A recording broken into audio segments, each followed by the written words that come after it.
PK. Hey, Incy, my boy. Where did you? Now why your homework and so? Good boy. Okay, when you may call baby up see mommy will be back soon, okay? Man, that's you. One answer to work, Ramanayana. Ma, marry the me marry Kramanayana. Isra, why not catch us and make us? Hey, Man, I mean, I say, what's next? That could be what upon you. Eh? What did you just say? That could be a woman made up on it. Wouldn't my summer walk and wouldn't eh? Ready, yes. Why not this some crosses some show? One day, no one, Baba can go with you. The back and crown if you one day in crosses some, I was young and didn't come off yan, and not your same crosses some, and let me fear her. Do you hear me? Oh, Papa, not fear brochure one who do I know, sorry, or free phone call, no, I know mess and Sikaben or the Befia. Some Papa discover fear. Oh, Papa, the Sikabefia. When ya a quarter now, the young Cotania, what's the about? Come off and bag, mommy, get out of here. 3 o'clock. Who taught you? Hey, Isra. Sure. You rather me trap mama and see me tenting. Hey, Isra, come back here. Hey, Isra. Hey, me be, I'm sending you a banner house woman. Akwala ni. Oni. Asem with your mood. Ya cash na no pay. Ya kasem ya semi be ya no. Ah. Hey, nye de be di ani. Edike. Anye de be di ani. Ele odo menya wo number why? Mr. Just any aka nyina why serious? Oh, me ani abre why? Mama number send who WhatsApp phone. Why? Ori mpacho. Me na mane ya GT. GT. Oh, GT dey answer ye ntoma bidin. And me na de di kan no 71 63 49 2020. Hey, boko dey. Pacho ya no show odo kakra kire no. Wo dey mama number no. Come again. Mama. Mo de mo nya ka se mo be.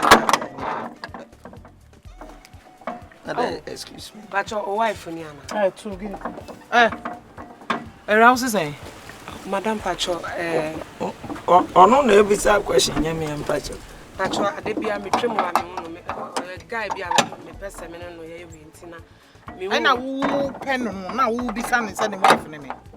Madam Pacho say na wo pie no mate shock kakra ntina ma me yes na me ya da ne pa me do no sanka. Onen beka sa ababwa me dia. Era, Madam. So ti area ha. Madam Patron mete mama akoso bebia ye aya hu no area ha. Mam Patron. So hu omo aya wo ne omu din edi agro de. Me Patron me de me twom me hu no but me hu ne bia me nya feeling bi so no ne me fempa. Feeling na me si fempa de ne de jaika. Ne fempa de ne de ball. Patron me to me so da ye nyina hu se me ma papa no. Aya wo se Usunda ehu se mma papa no. Eya wo se watch big fish ana. Oh yeah, what waka adwuma wo ye kire wo de. But you gentle rough. Me see waka adwuma wo have chese brofo no ma waka kire wo nipa wo ye wo fie ha de. Mpacho o se ne fie ni. Excuse me? Mpacho o se ne fie ni. Man kan say wa bia na wo na wanti entwa asem ntometo na bebia me gina ne nye. Abusua wo se wo fie ni. Me da ban. Tell here. Oh, Nampacho boss, so one I me see me te ha man ka say me fie ni. Hey. Me kura me nti ha. Come on to na me de sa ne mo ye no kura me tan, me see me tan. Wo na wo ka kire me ma me say. Wo ye kraman. Oh, madam, I'm fast say me safo am bia say me puno. O ma me man kan kire ne so ye kraman. Oh, me say anka. O ye kraman anka obeye kraman be.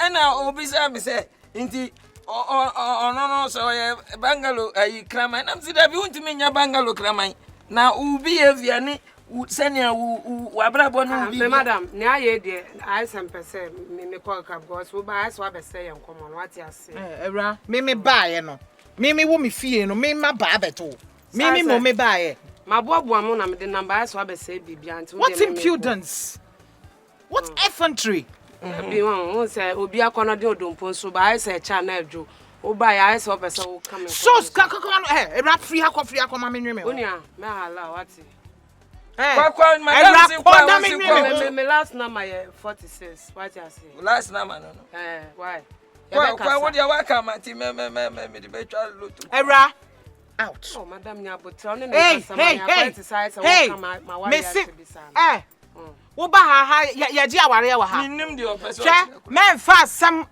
me sa me fia ha men fa asam mre me wo fia ha na me wa ha obeka se menyem ena ma yese se no fa asam bia mre me wo fia ya soma ho aka kire mo se wa hu me fie ha ma ka kire me feature kra wa me fa kwanu tum keep quiet shut up kamanu tum abusua wo be hwe ye wo fia what dey make a tell me ma hwe ye kra se me ma me ye kraman how agro keke agro no kura bi sa me se nti me hwe no ono kura ka se nko be ye bangalo kraman na me se de bi ni behavior ne ye na o ye ne nti no onti me nya bangalo kraman no be ye chine de omo de omo ta nkisie no chine oni chine fa no di na chi no eno o se okay bangalo kraman kura no ye flo mo say omo te se na me se o ye wo push any awo K any awo ya wade en